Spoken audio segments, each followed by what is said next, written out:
Osama, na era Clinton. Os primeiros problemas graves entre Osama Bin Laden e os Estados Unidos da América datam de 1990, uma estreita colaboração com a CIA para vencer o regime soviético no final dos anos de 1970 e o começo de 1980, no Afeganistão. Osama, segundo versão oficial, rompe armas com George Bush pai, ao se opor a que sejam os norte-americanos os responsáveis por desalojar Saddam Hussein do Kuwait. Osama, segundo fontes oficiais, desejava formar uma coalizão pan-árabe para derrubar Saddam Hussein. Daí que resulte duplamente ridículo supor uma anterior colaboração entre Saddam Hussein e Osama Bin Laden. Quando Bush pai, depois da guerra, decide manter em território saudita as tropas que haviam vencido o conflito, faltando assim com a sua palavra. As relações com Osama pioraram. Não ocorre o mesmo entre o clã Bin Laden e o governo de Bush pai.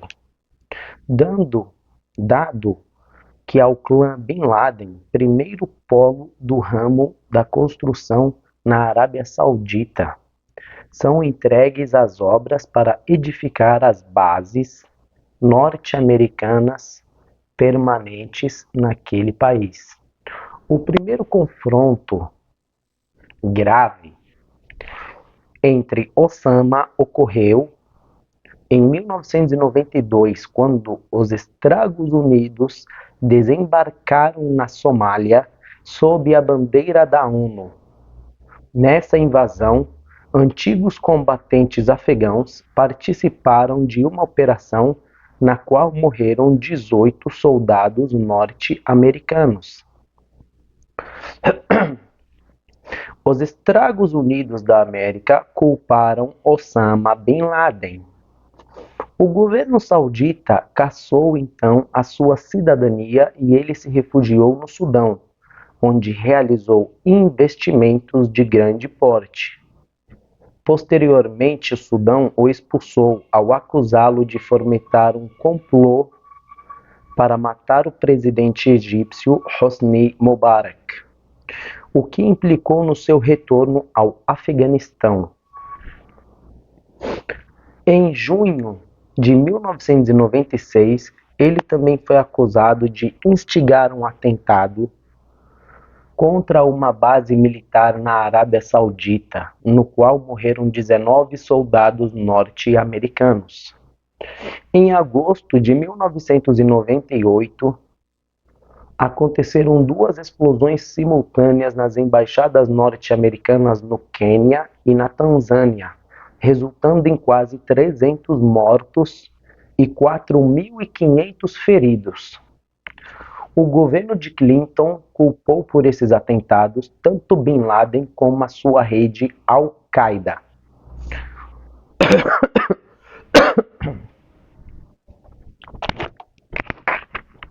Que tinha base no Afeganistão sob o amparo do regime fundamentalista talibã deste país.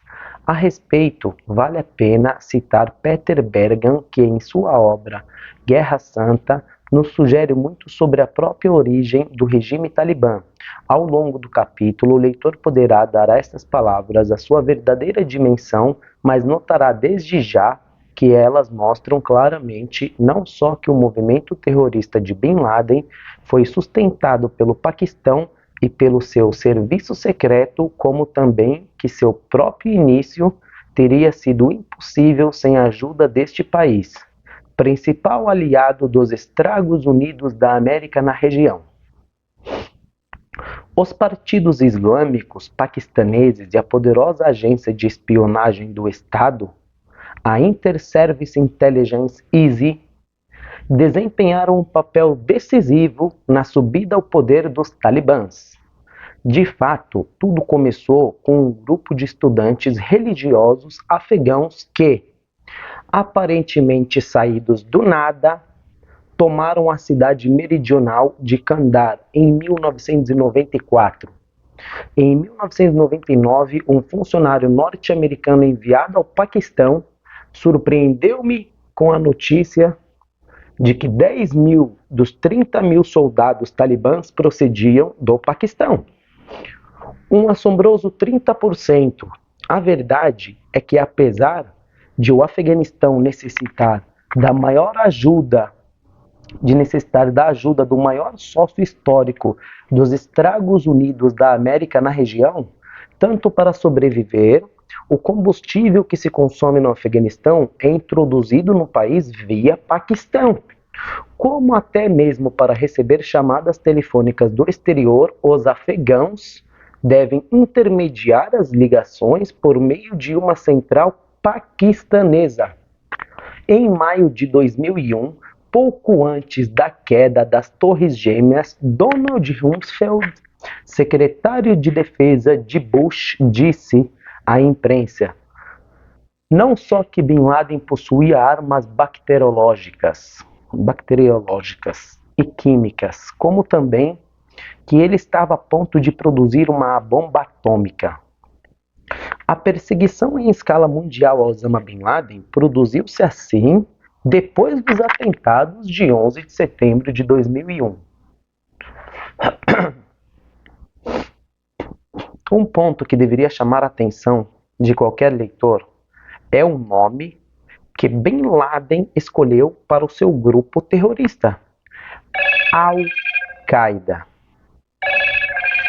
Supõe-se que os setores árabes fundamentalistas escolhem nomes com alegorias religiosas para batizar esses grupos. No entanto, Bin Laden, um suposto terrorista mundial em grande escala, talvez o oficialmente mais fanático do planeta, escolheu o modesto e tímido nome de Al-Qaeda. Mas afinal, o que significa Al-Qaeda? Nada de Guerra Santa, nem de Alá seja louvado, nem de Viva o Profeta. Al-Qaeda significa só base de dados. Tratava-se da base de dados que Bin Laden ia construindo com os fanáticos muçulmanos que se aproximavam do Afeganistão para combater a União Soviética no início da década de 1980. Esse dado que pode, a esta altura, parecer irrelevante, também adquirirá uma maior dimensão mais tarde.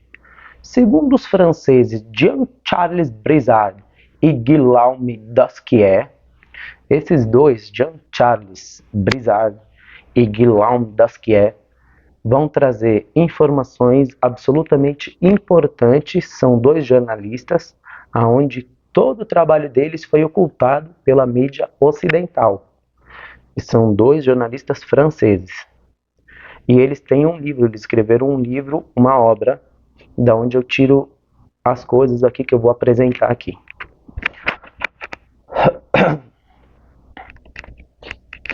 Em sua obra Forbidden Truth, os grupos petroleiros norte-americanos estavam muito preocupados porque Moscou e Pequim multiplicavam acordos para a construção de gasodutos que poderiam monopolizar o transporte de gás na Ásia Central.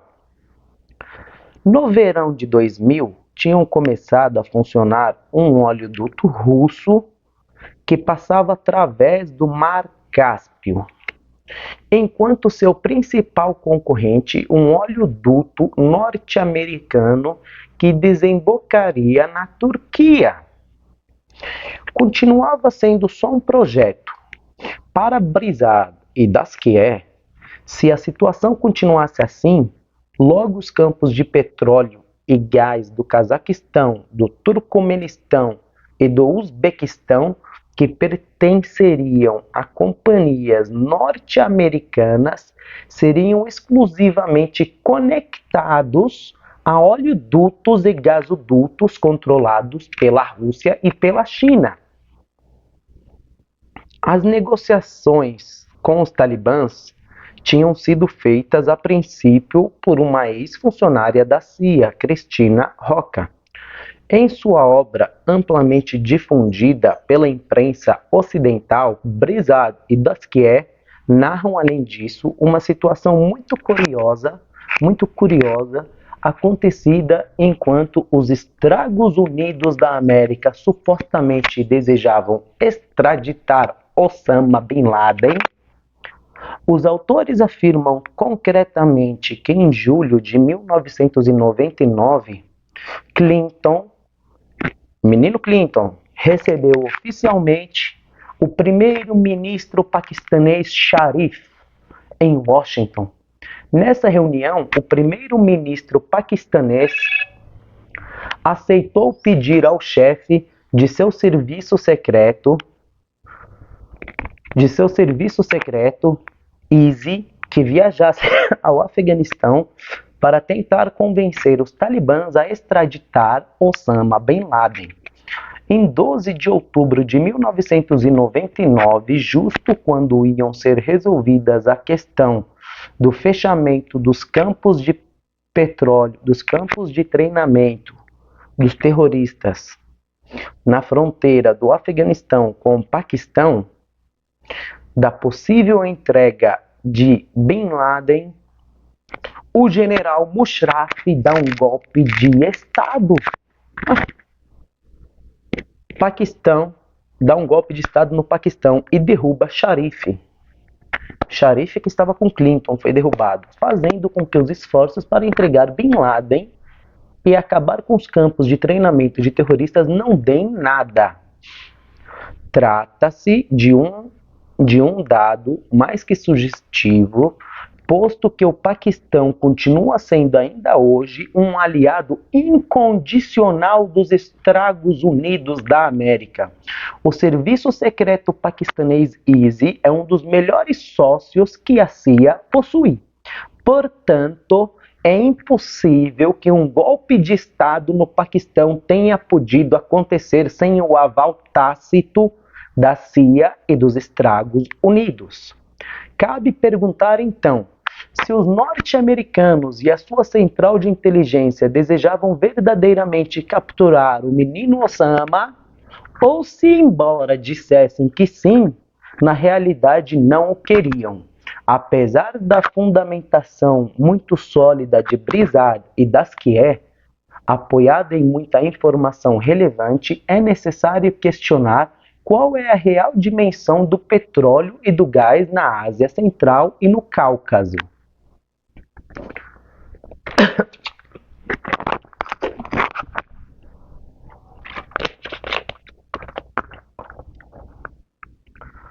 Uma grande quantidade explicaria o porquê esta é uma região quente. Pois bem, até agora não se descobriu no Afeganistão uma só gota de petróleo. As suas reservas de gás natural são muito escassas, apenas 3 trilhões de pés cúbicos, enquanto as reservas mundiais são de cerca de 5.700 trilhões de pés cúbicos. Costuma-se mencionar que o Afeganistão é um importante país de passagem de gasodutos, sobretudo caso se deseje exportar gás via Paquistão ou Índia, mas como se vê, o país quase não possui combustíveis fósseis. Os Estados Unidos tinham a alternativa de exportar o gás através dos portos turcos, como bem o apontaram Brizard e Dasquier, mas não haviam começado a construir o gasoduto. Victor Ducrot, em seu livro Bush e Bin Laden, dá uma explicação do porquê, apesar de um oleoduto através da Turquia ter sido factível e teria evitado guerras, invasões e horrores, vários padecidos neste milênio. as companhias petroleiras anglo-americanas não desejavam sobrecarregar a saída de petróleo através de países do Oriente Médio. Portanto, se a opção era fazê-lo pela Índia e pelo Paquistão, o Afeganistão se convertia em uma peça vital, mas devemos continuar a nos perguntar: de quanto petróleo e gás estamos falando? Segundo a agência oficial EIA, entre o Cáucaso e a Ásia Central só existem reservas comprovadas de petróleo de 16 bilhões de barris. 9 bilhões de barris estão no Cazaquistão e 7 bilhões de barris estão no Azerbaijão, o que representa 1,5% do petróleo existente descoberto no planeta. Ou seja, muito pouco. Toda a Ásia Central e o Cáucaso não acumulavam nem a 8ª parte do petróleo comprovado no Iraque. As reservas de gás natural são sim um pouco mais importantes. 267 trilhões de pés cúbicos. De qualquer forma, trata-se de somente 4,9% das reservas de gás natural existentes em todo o mundo. Para se ter uma ideia do que estamos falando, é necessário levar em conta que nos países do Golfo Pérsico há 2.000 trilhões de pés cúbicos de gás natural e na Rússia aproximadamente 1.700 trilhões de pés cúbicos. Entre a região do Golfo e a Rússia, se chega a 70% das reservas mundiais de gás natural. O gás! É o gás? O problema é o gás. Aí é que está o problema. É o gás, é o problema. O que implica tudo isso? Dificilmente os Estados Unidos e a Inglaterra teriam embarcado em uma campanha bélica para controlar o Afeganistão só para ter uma zona de passagem alternativa para 1,5% do petróleo mundial e 4% do gás mundial. Evidentemente, há mais por detrás. Em primeiro lugar, pode-se pensar que o negócio de produção e tráfico de armas depende para florescer da existência de guerras. Se há guerras, aumentam o consumo de armas e o investimento no setor. O negócio de armamentos está quase monopolizado por algumas poucas empresas norte-americanas e inglesas, como, por exemplo, a Northrop Grumman, Lockheed Martin, a Raytheon, GenCorp United, United Technologies, General Dynamics e Boeing McDonnell Douglas. Essas companhias costumam ser dirigidas e conduzidas pelos mesmos diretores e ex-diretores do Pentágono, escolhidos pelos presidentes norte-americanos, e financiados pelo já descrito oligopólio banqueiro-petroleiro dos clãs Rockefeller, Rothschild, Morgan, Harriman, Bush, etc.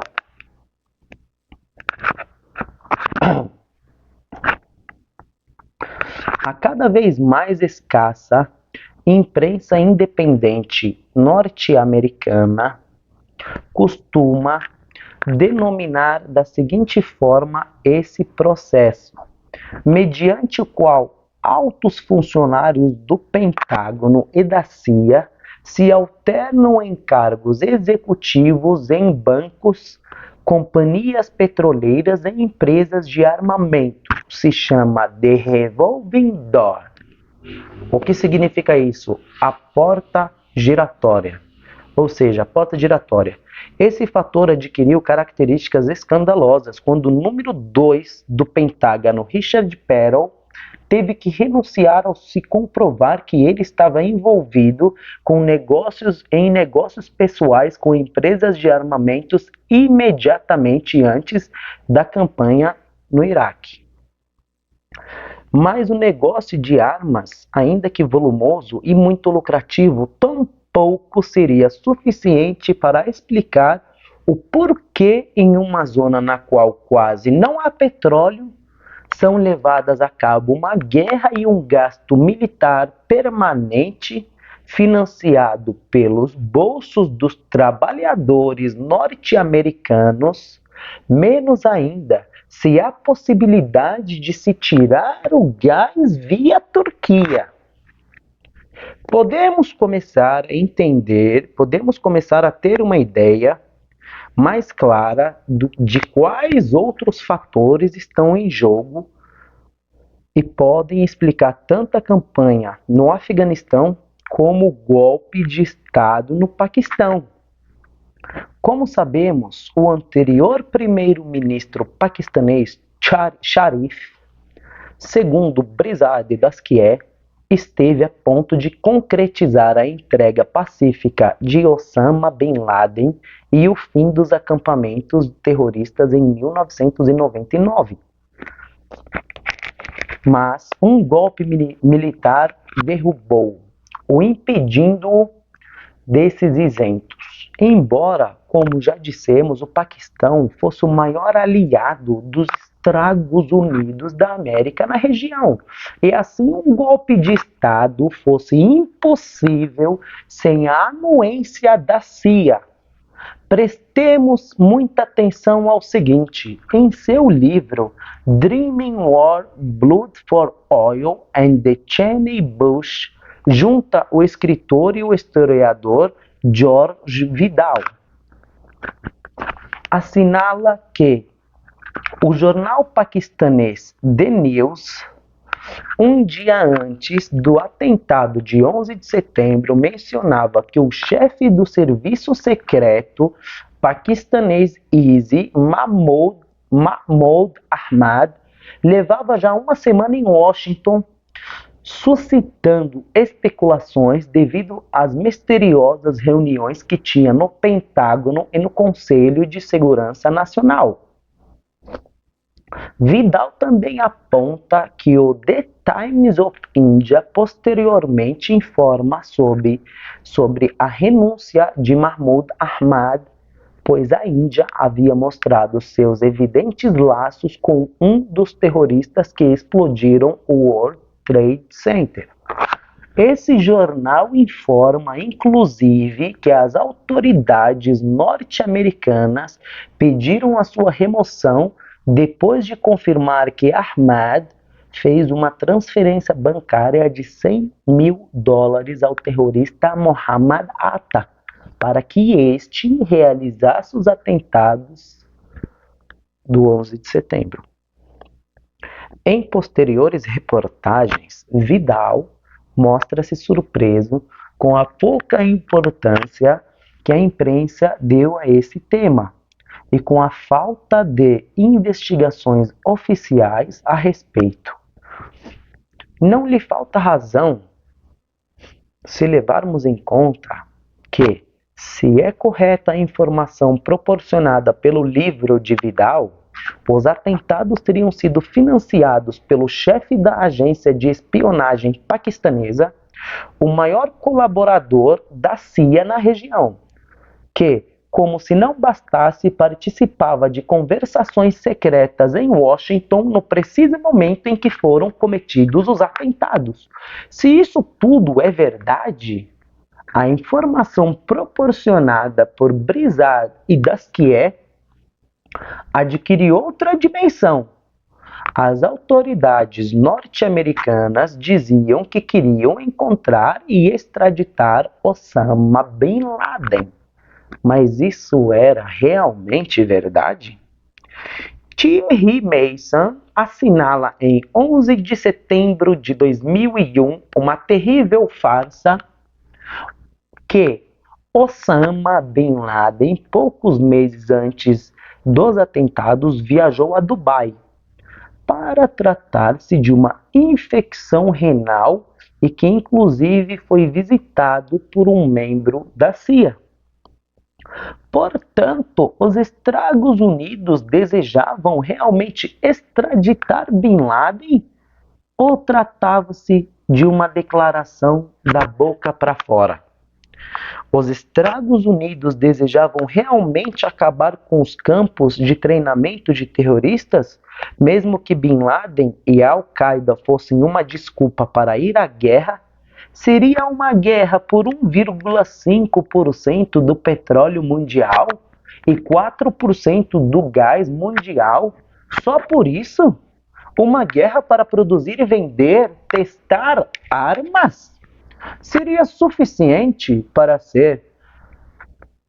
Pode ser, mas podemos ir mais a fundo. Para encontrar a resposta a essas questões, podemos citar o livro War and Globalization de Michel Chossudovsky. Quem foi Chossudovsky? O que fala Chossudovsky? A estreita relação entre a CIA e o ISI, que é a Central de Inteligência Paquistanesa, cujo chefe teria financiado os atentados do 11 de setembro, provinham do ano de 1979, quando ambas as centrais lançaram conjuntamente uma campanha para transformar a Jihad afegã contra a União Soviética em uma guerra global. De todos os estados muçulmanos contra Moscou. Incentivados pela CIA e pelo ISI, 35 mil muçulmanos fanáticos de mais de 40 países migraram para o Afeganistão entre 1982 e 1992. Dezenas de milhares mais viajaram ao Paquistão.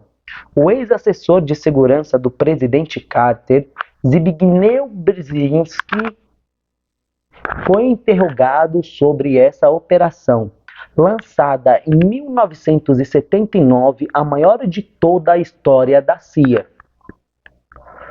E sobre se não seria de se lamentar o incentivo norte-americano ao fundamentalismo islâmico. Respondeu: o que é mais importante para o mundo? Os talibãs ou o colapso do Império Soviético? Alguns muçulmanos irritadinhos ou a liberação da Europa Central e o fim da Guerra Fria? Chossudovsky revela que a CIA financiava secretamente a Jihad Islâmica através da central de espionagem paquistanesa ISI. Mais ainda, a relação entre a CIA e o ISI tinham se fortalecido quando o general Zia-ul-Haq deu um golpe de Estado no Paquistão no final dos anos 1970. Dois golpes de Estado com a ajuda da CIA que teve no Paquistão. De acordo com Chossudovsky, o Paquistão era mais agressivamente antissoviético que os próprios Estados Unidos da América. Pouco antes da União Soviética invadir militarmente o Afeganistão em 1980, Zia-ul-Haq enviou o chefe do ISI para desestabilizar os estados soviéticos da Ásia Central. A CIA só concordou com isso em 1984. Pois bem, a CIA era mais cuidadosa do que os paquistaneses.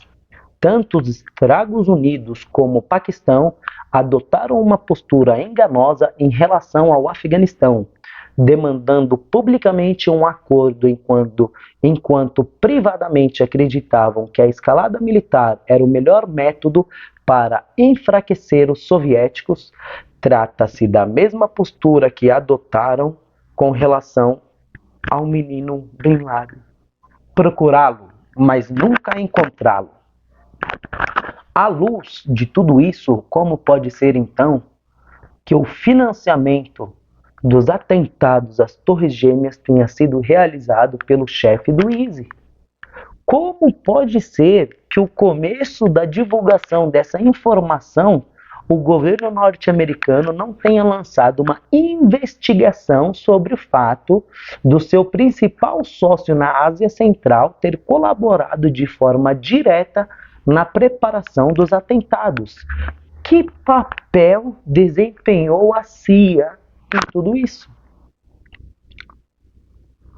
Que negócios há no Afeganistão, além de gasodutos que podem ajudar a explicar a guerra permanente nessa região?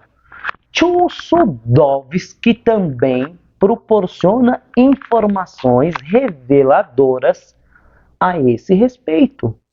Segundo a DEA, Drug Enforcement Agency, o Afeganistão produzia no ano 2000 mais de 70% da colheita mundial de ópio, com o qual se produz a heroína.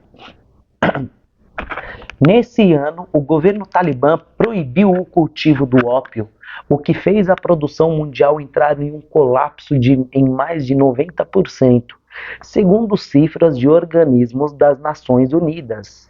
De mais de 82 mil hectares afegãos cultivados no ano 2000, restaram somente 7.600 hectares com cultivo de ópio em 2001.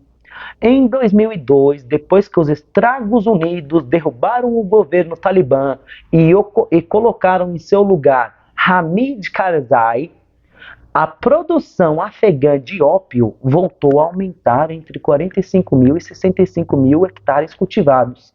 O narcotráfico movimenta por ano cerca de 500 bilhões de dólares. Calcula-se que o negócio da droga no Afeganistão pode chegar a ser fonte de até mais ou menos 200 bilhões de dólares anuais. Em um artigo intitulado Osama Bin Laden, um guerreiro da CIA, de 23 de setembro de 2001, Chusudovsky dá-nos mais informações. Diz textualmente o seguinte: a história do comércio de drogas na Ásia Central está estreitamente relacionada com as operações encobertas da CIA antes da Guerra Soviético-Afegã. A produção de ópio no Afeganistão e no Paquistão estava dirigida aos pequenos mercados regionais, não havia uma produção regional de heroína. A esse respeito, o estudo de McCoy confirma que, nos anos da operação da CIA, as terras fronteiriças entre Afeganistão e o Paquistão converteram-se no produtor número 1 do mundo, fornecendo 60% da demanda norte-americana.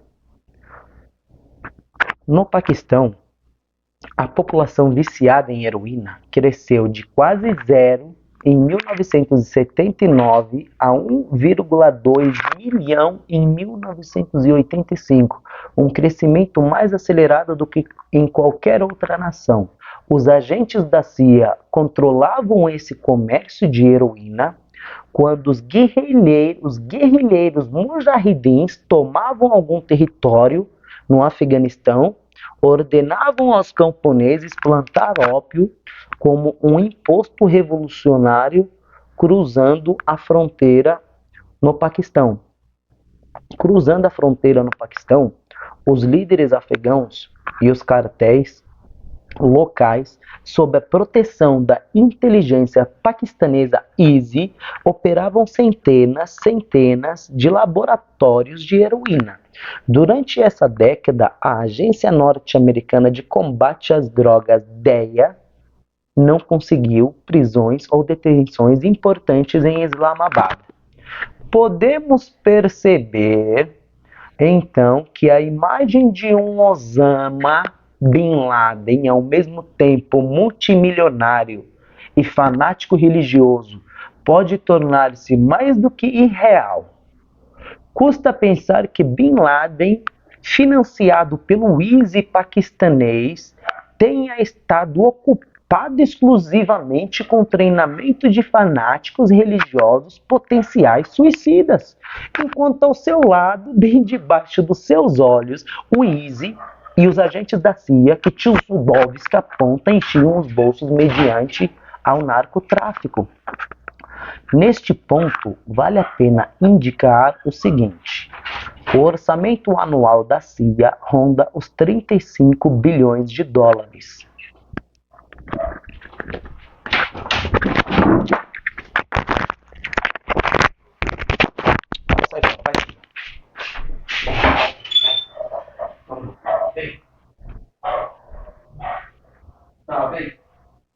Não.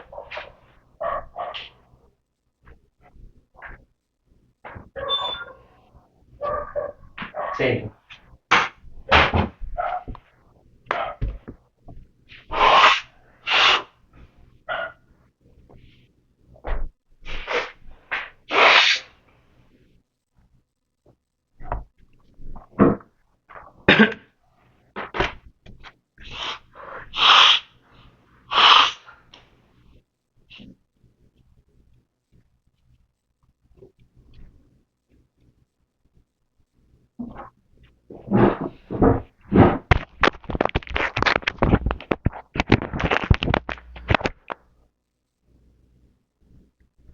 O orçamento anual da CIA ronda os 35 bilhões de dólares. Com esse dinheiro,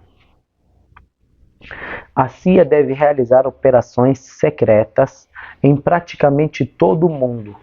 Para se ter uma ideia mais bem acabada do que são 35 bilhões de dólares para gastar em todo o mundo em um ano, vale a pena citar que essa cifra equivale ao patrimônio de somente um fundo de investimentos médios nos Estados Unidos da América.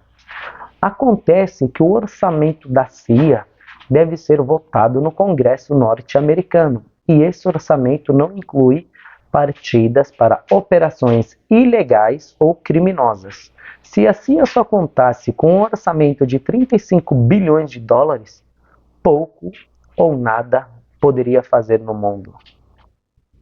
Isso pode explicar melhor por que os talibãs foram retirados do poder pelo governo Bush justo depois de terem proibido o cultivo de ópio. Então, o tráfico, né? Engraçado, né? Engraçado, terroristas, né? Eles são ladrão. Querendo lucrar com o tráfico para viciar o próprio povo deles. Neste ponto, vale a pena assinalar ainda que George Bush pai chegou a ser diretor da CIA durante o mandato do presidente Ford, que teria deixado no órgão uma enorme quantidade de amigos. O então presidente George W. Bush tem, além disso, uma relação muito estreita com o diretor da CIA na época do atentado terrorista George Tenet, que costuma reunir-se a sós com o mandatário. Finalmente, cabe apontar que em sua visita aos Estados Unidos, entre 4 e 13 de setembro de 2001, o general Mahmoud Ahmad, suposto financiador dos atentados às Torres Gêmeas, teve uma reunião com o diretor da CIA, George Tenet, que se reunia com Bush. É o mesmo homem. O diretor da CIA. Com o diretor do Serviço Secreto Paquistanês, que financiou o atentado às Torres Gêmeas. Então, o que o Bush tem a ver com isso? O George W. Bush tem a ver com isso? O que George Tenet, ex-diretor da CIA, na época do atentado terrorista, tem a ver com isso? O que eles têm? O que eles estão falando com esse cara aqui? Que financiou o ataque. Tenet, com o subsecretário do Departamento de Estado Richard Armitage e com o senador Joseph Biden, chefe do Comitê de Relações Exteriores do Senado. Se Vidal e Tchusudovsky têm razão, toda a série de guerras que houve nos últimos anos cobra uma dimensão totalmente diferente. Os acontecimentos que rodearam a primeira guerra do Golfo, ao contrário, podem ser entendidos com mais precisão. Então, o que acontece? Os americanos lançam uma guerra, uma caçada ao Osama Bin Laden, para testar armas, para produzir armas, vender armas, tráfico de armas e testar as armas. Como se não bastasse o cultivo e a plantação de ópio e heroína para viciar o próprio povo dos Estados Unidos, que paga muito caro nessa droga, e a Europa também. Então, qual que é o interesse dos Estados Unidos da América e os seus semelhantes em relação à guerra do Afeganistão, a caçada implacável a Osama Bin Laden, o guerreiro que a CIA jamais encontrará outro igual? Um funcionário exemplar que está vivo até hoje, porque o cara não trabalha para a CIA, entendeu? Fez o que ele fez, entendeu? E foi capturado e foi morto. Isso aí não existe. Isso aí não existe. Foi capturado e foi morto. Ah, o Obama achou ele. Isso é mentira. Encontraram um cara igual a ele, entendeu? Mataram, levaram, ninguém viu. Quem viu? Você viu? Eu vi. Quem viu? Ninguém viu. Ah, mas você não sabe se o Osama Bin Laden era um agente da CIA.